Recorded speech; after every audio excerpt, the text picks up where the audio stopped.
কেমন আছেন সবাই? আশা করি ভালো আছেন সবাই। আমিও আপনাদের দোয়ায় অনেক ভালো আছি। আজকে একটি গল্প শেয়ার করতে যাচ্ছি। গল্পটি শুরু থেকে শেষ পর্যন্ত দেখার অনুরোধ রইল। চলুন তাহলে শুরু করি।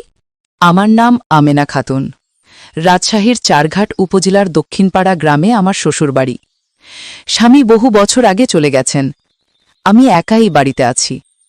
তবে একা বললে ভুল হবে, কারণ আমার ভাইয়ের ছেলে মোশাররফ এখন আমার কাছে থাকে। ওর বাবা ঢাকায় চাকরি করে। ওর পড়াশোনার সুবিধার জন্য আমাকে দায়িত্ব দিয়েছে। আমি সব করি, খাইয়ে দিই, গোছাই, পড়াশোনায় সাহায্য করি। বাইরের লোকজন ভাবে আমি কেবল একজন দায়িত্বশীল ফুপু, কিন্তু আমার ভেতরের জগৎ অন্যরকম। আমি প্রতিদিনের কাজ করতে করতে হঠাৎ টের পাই আমার মনে অদ্ভুত একটা টান তৈরি হচ্ছে। আমি বলি না কাউকে, তবে অনুভব করি প্রতিটি মুহূর্তে। ভোরে যখন আজান হয় আমি উঠি, রান্নাঘরে যাই, ভাত বসাই, তখন দরজার ফাঁক দিয়ে দেখি মোশাররফ আধো ঘুমে তাকিয়ে আছে, চোখে কেমন অচেনা দৃষ্টি। আমি ভান করি কিছু বুঝিনি, অথচ ভেতরে শিরশির অনুভব করি। দুপুরে খেতে বসালে হাতের আঙুল ছুঁয়ে যায়। আমি স্বাভাবিক থাকার চেষ্টা করি, অথচ বুকের ভেতর ধকধক শব্দ শুনতে পাই। বিকেলে উঠোনে বসে শাক বাছতে বাছতে দেখি ও পাশে বই হাতে বসে আছে, আমার দিকে তাকিয়ে থাকে। আমি চোখ সরিয়ে নেই, কিন্তু মনে মনে চাপা উত্তেজনা বাড়তে থাকে। রাতে চারপাশে নিস্তব্ধতা নামে, কেবল ঝিঁঝি পোকার ডাক শোনা যায়, বাতাসে গাছের পাতার মৃদু শব্দ হয়। আমি বিছানায় শুয়ে থাকি, অথচ ঘুম আসে না। মনে হয় পাশের ঘর থেকে শ্বাস প্রশ্বাসের শব্দ ভেসে আসছে। সেই শব্দে বুকের ভেতর কেমন যেন ঢেউ ওঠে। আমি প্রশ্ন করি নিজের কাছে, এ কি হচ্ছে? কেন আমি এত অস্থির হচ্ছি? বয়স তো অনেক পার হয়ে গেছে। আমি তো ওর অভিভাবক, অথচ কেন এমন মনে হয়? কেন বারবার টান অনুভব করি? হয়তো এটা পাপ, হয়তো এটা কেবলই কল্পনা। তবুও এই অনুভূতি আমি থামাতে পারি না। আমি কাউকে বলতেও পারি না, কারণ বললে সমাজ দোষ দেবে, লোকজন কুৎসা রটাবে।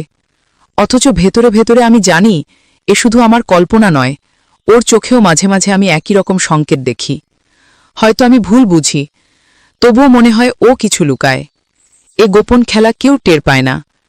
চারপাশের মানুষ ভাবে আমরা কেবল ফুপু আর ভাতিজা, কিন্তু আমাদের ভেতরে এক অদৃশ্য স্রোত বয়ে চলেছে, যার নাম হয়তো সম্পর্ক নয়, যার ব্যাখ্যা সমাজ দেবে না। আমি দিনের পর দিন এ স্রোতের সাথে ভেসে যাই। বাইরে হাসি, স্বাভাবিক থাকি, অথচ ভিতরে এক অদৃশ্য অগ্নি জ্বলতে থাকে। মাঝে মাঝে আয়নায় নিজের মুখ দেখি, চোখে ক্লান্তি, ঠোঁটে নিঃশব্দ কথা, বুকের ভেতরে গোপন দীর্ঘশ্বাস।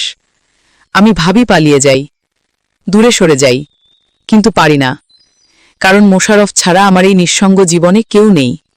আমি চাই কিংবা না চাই, ওর সঙ্গেই আমার প্রতিদিনের জীবন জড়িয়ে গেছে। আমি জানি না এই পথ কোথায় যাবে, তবে আমি জানি প্রতিটি সকাল, প্রতিটি দুপুর, প্রতিটি সন্ধ্যা, প্রতিটি রাত আমাকে এই গোপন টান মনে করিয়ে দেয়। আমি একা বসে থেকে হঠাৎ শিহরিত হই, জানালার পাশে দাঁড়িয়ে হাওয়ায় চুল উড়াই। মনে হয় কেউ আমার দিকে তাকিয়ে আছে। আমি ঘুরে দেখি, সত্যিই মোশাররফ তাকিয়ে আছে। আমি কিছু বলি না, সেও চুপ থাকে, কিন্তু সেই নীরবতার ভেতর হাজার কথা লুকানো থাকে। এমন নীরবতাই আমার প্রতিদিনের সঙ্গী, এমন নীরবতাই আমাকে দগ্ধ করে। তবুও আমি থামিতে পারি না। আমি কেবল ভেসে যাই এই অজানা আবেশের ভেতরে। আমি জানি প্রতিটি অনুভূতির পেছনে লুকিয়ে থাকে ভয়, আবার টানও। আমি রাতে জানালার পাশে দাঁড়িয়ে থাকি, চাঁদের আলোয় চারপাশ সাদা হয়ে যায়, দূরে কুকুর ডাকতে থাকে, বাতাসে গাছের ডাল নড়ে।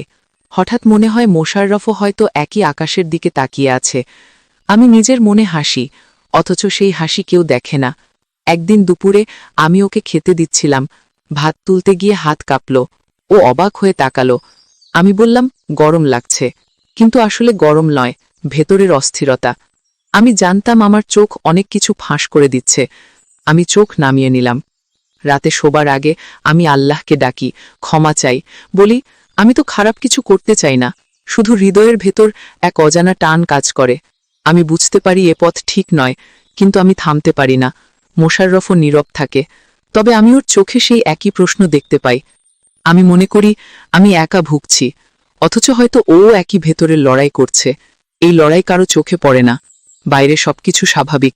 গ্রাম্য জীবন নিজের নিয়মে চলে। বাজার বসে, লোকজন কাজ করে, মাঠে ধান কাটে, সন্ধ্যায় সবাই গল্প করে। কিন্তু আমাদের ঘরের ভেতরে এক গোপন আবহ তৈরি হয়। আমি কখনো ভাবি লোকজন বুঝতে পারবে, আবার ভাবি কেউ কিছু বুঝবে না, কারণ আমরা মুখে কিছু বলি না, শুধু নীরবতা দিয়ে সবকিছু চলতে থাকে। একদিন আমি উঠোনে কাপড় শুকাচ্ছিলাম, হাওয়ায় আঁচল উড়ে যাচ্ছিল। আমি ঠিক করতে গিয়ে দেখি ও দাঁড়িয়ে আছে, চুপচাপ তাকিয়ে আছে। আমি কিছু বললাম না, তবে ভেতরে অদ্ভুত কাঁপন অনুভব করলাম। এমন মুহূর্তে মনে হয় সময় থেমে গেছে। আমি বুঝতে পারি আমাদের নীরবতা আসলে সবচেয়ে জোরালো ভাষা। আমি রাতে শুয়ে ভাবি, যদি এ অনুভূতি প্রকাশ করি তাহলে কি হবে? সমাজ আমাকে দোষ দেবে, পরিবার মুখ ফিরিয়ে নেবে, অথচ হৃদয়কে বোঝানো যায় না। আমি চুপ করে যাই, কিন্তু টের পাই আগুন আরও জ্বলে উঠছে। আমি আয়নায় নিজের মুখ দেখি, বয়সের রেখা ফুটে উঠেছে, কিন্তু ভেতরে আমি এখনো মেয়ের মতো শিহরিত হই। আমি লুকোতে চাই, আবার চাই না। আমি জানি না এই গল্প কোথায় গিয়ে শেষ হবে, তবে আমি জানি আমাদের প্রতিদিনের নীরবতাই একদিন হয়তো উত্তর হয়ে দাঁড়াবে। আমি কাউকে কিছু বলবো না, আমি শুধু আমার ভিতরের কথাই বলছি। আমি জানি এ টান আমার জীবনের অবিচ্ছেদ্য অংশ হয়ে গেছে। আমি যেভাবেই পালাতে চাই না কেন, এ থেকে মুক্তি নেই। হয়তো এটাই নিয়তি। আমি শুধু ভেসে চলেছি, রাতের অন্ধকার, ভোরের আলো, দুপুরের রোদ, বিকেলের হাওয়া, সবকিছু যেন আমাকে বারবার একই দিকে টেনে নিচ্ছে। আমি থামতে চাই, অথচ থামতে পারছি না। আমি জানি আমার প্রতিটি নিঃশ্বাস এখন এক অদৃশ্য রহস্যে ভরা। আমি নীরবে বাঁচি, নীরবে কাঁদি, নীরবে হাসি। নীরবতাই আমার সঙ্গী, নীরবতাই আমার ভাষা। আমি ভেতরে ভেতরে প্রতিদিন আরও বেশি জড়িয়ে যাচ্ছি, অথচ বাইরে নির্লিপ্ত মুখ করে চলি। সকালে যখন উঠি তখন মনে হয় আজ হয়তো সবকিছু ভুলে যাব, আবার দুপুরে কিংবা বিকেলে কোনো না কোনো মুহূর্তে মনে করিয়ে দেয় আমি ভুলতে পারবো না। মোশাররফ যখন বই নিয়ে বসে থাকে আমি দূর থেকে তাকাই, চোখ ফেরাতে চাই, কিন্তু চোখ ফেরাতে পারি না। বুকের ভেতর অস্থিরতা জমে ওঠে। আমি চুপ করে রান্নাঘরে চলে যাই। হাঁড়ির ঢাকনা তুলে ভাত দেখি, অথচ মন থাকে অন্যত্র। কখনো মনে হয় আমি পাগল হয়ে যাচ্ছি, এমন এক যুদ্ধ লড়ছি যা কাউকে বোঝানো যায় না। আমি জানি এটা বলা যাবে না, সমাজ মানবে না, তবুও ভেতরে ভেতরে এক স্রোত বয়ে চলে।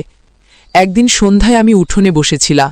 আকাশে লাল আভা, পাখির ডাক, চারদিকে গ্রাম্য নিস্তব্ধতা। হঠাৎ মনে হলো কেউ আমাকে পেছন থেকে দেখছে। ঘুরে তাকিয়ে দেখি ও দাঁড়িয়ে, চোখে এক অদ্ভুত নীরবতা। আমি বুঝতে পারলাম কিছুটা বলেও অনেক কিছু বলে ফেলেছি।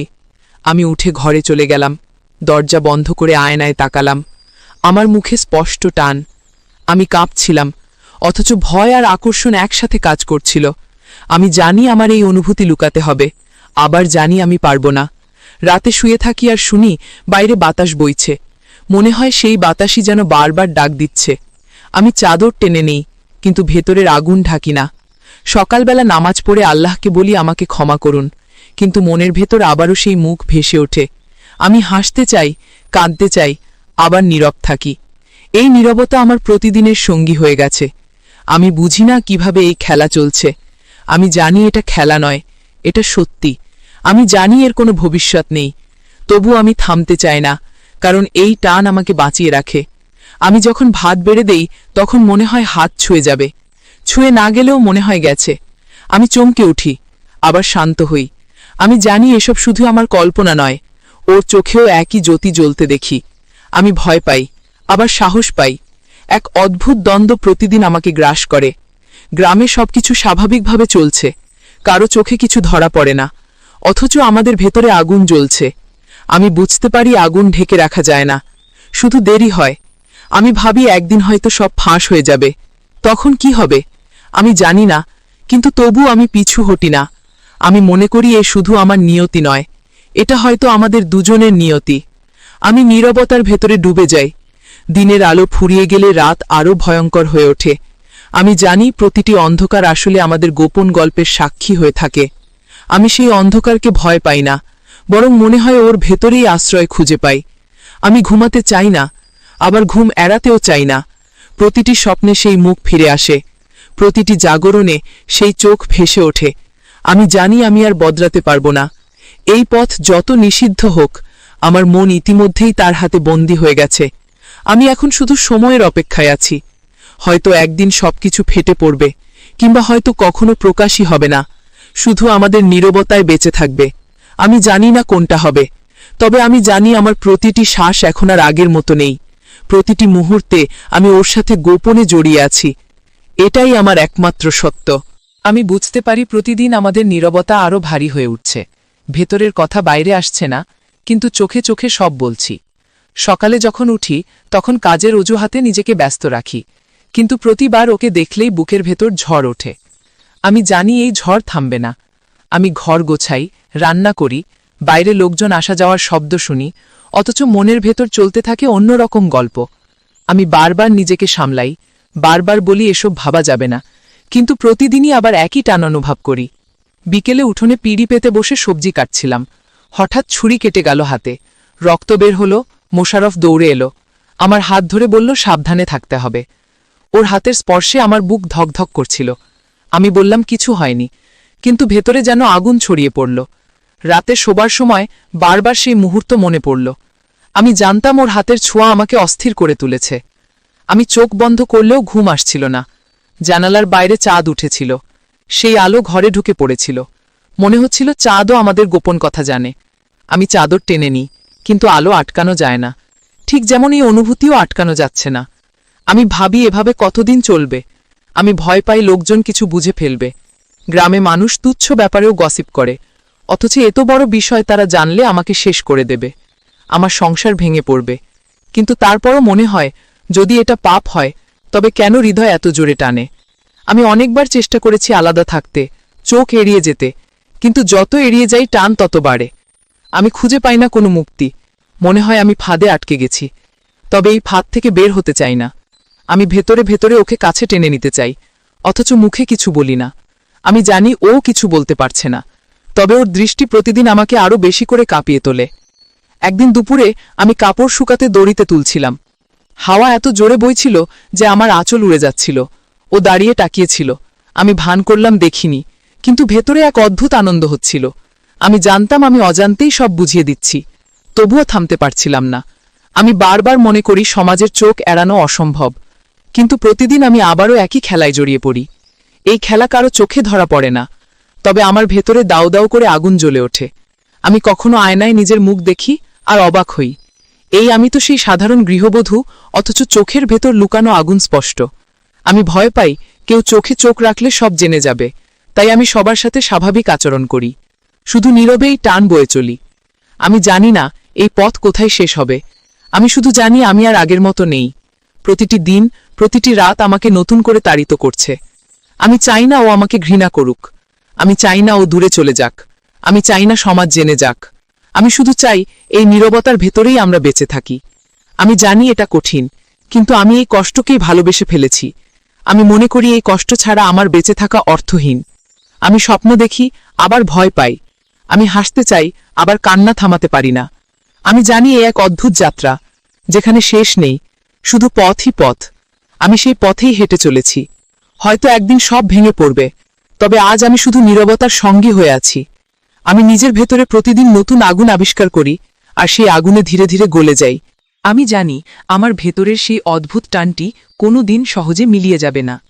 আমি বারবার নিজেকে স্মরণ করাই, মোশারফ এখন বয়স্ক, ওর জীবনের পথে নিজের সিদ্ধান্ত নেওয়ার অধিকার আছে। সেই কথাগুলো কেবল তেমনই যুক্তিসঙ্গত শব্দ, কিন্তু হৃদয় তাদের মানে না। আমি সকালবেলা উঠে রান্নাঘর সামলে দেখি ওর ছায়া উঠোনে, কেবল ছায়াই পুরনো স্মৃতির মতো আমার দিকে তাকায়। আমি ভান করি ব্যস্ত আছি, অথচ ভেতরে অচেনা শব্দ বেজে ওঠে, যেন কোনো সঙ্গীত বারবার ধীরে ধীরে কানে বাজে। ও যখন আমার কাছাকাছি আসে বই নিয়ে, আমি দুর্বলার মতো কাঁপি। আমি জানি এসব কথার ভুল ব্যাখ্যা হতে পারে, তাই মুখে বারবার বলি ইহা কেবল দায়িত্ব, ইহা কেবল যত্ন, কিন্তু অন্তরে অন্য গল্প করে।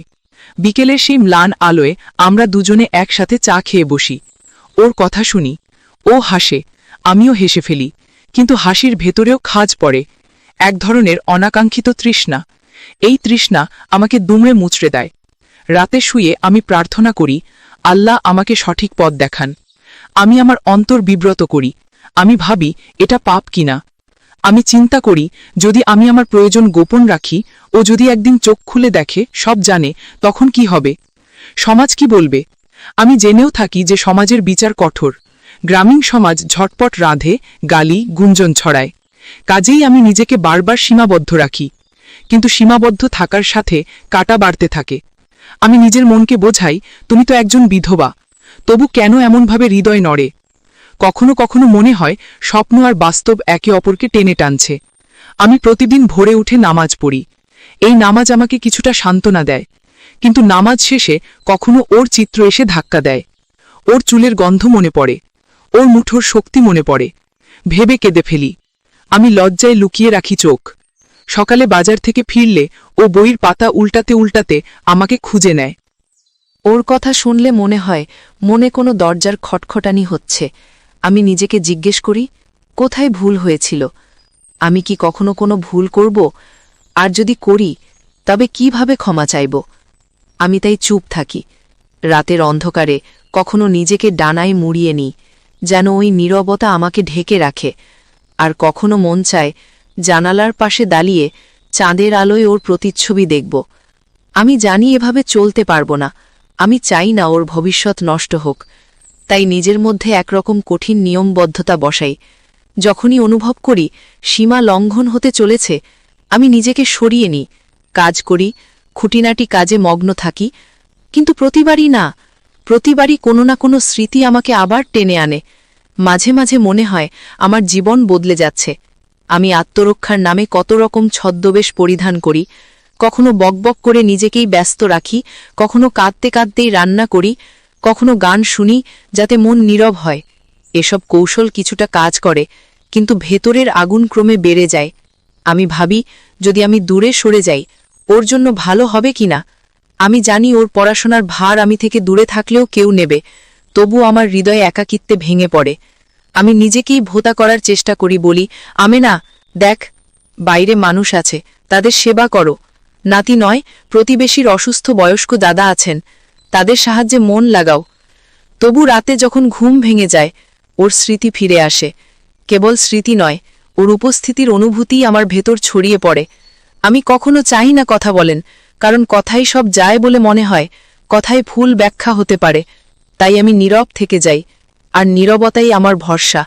আবার কখনো মনে হয়, যদি ওর সাথে সব খোলাখুলি করে বলি, হয়তো ওর সদিচ্ছা বুঝতে পারব, হয়তো ওরও ভিতরে কিছু আছে। কিন্তু আমি জানি এই রহস্য উন্মোচন করা দরকার হলে সেটা সবার সম্মুখে আলোড়ন তুলবে। আমি চাই না ওর পরিবার কষ্ট পায়, তাই আমার নীরবতা স্বেচ্ছায় নেয়া শাস্তি।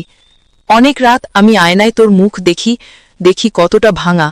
আমি দেখি চোখে এক গভীর তৃষ্ণা, কোন পথে এগোবে জানি না। তবুও আমি প্রতিদিন সকালে উঠে নতুন করে চেষ্টা করি। আমার জীবন এখন আগের মতো শান্ত নৈব্য থেকে গেছে না। প্রতিটি পদক্ষেপে আমি নিজের অতীতকে ভুলে থাকার চেষ্টা করি, আবারও ফিরে পেয়ে নিজেকে ধমকাই। আমি জানি এই লড়াইয়ে কোনো সুরাহা নেই, তবুও প্রতিদিন সকালে সূর্য উঠলেই আমি নতুন সাহস নিয়ে কাজ শুরু করি। আর সেই কাজকর্মের মাঝেই মাঝে মাঝে পাই শান্তির টুকরো। তখন মনে হয় সত্যি বাঁচার মতো কিছু আছে। আর কিছুক্ষণের জন্য এই টানটা অচেনা আভাস হয়ে যায়। তারপরই আবার সন্ধ্যার নীরবতায় সব ফিরে আসে। আমি নীরবভাবে বাঁচি, নীরবভাবেই অপেক্ষা করি। কি হবে জানি না, শুধু জানি প্রতিটি নিঃশ্বাস এখন আগের মতো নয়।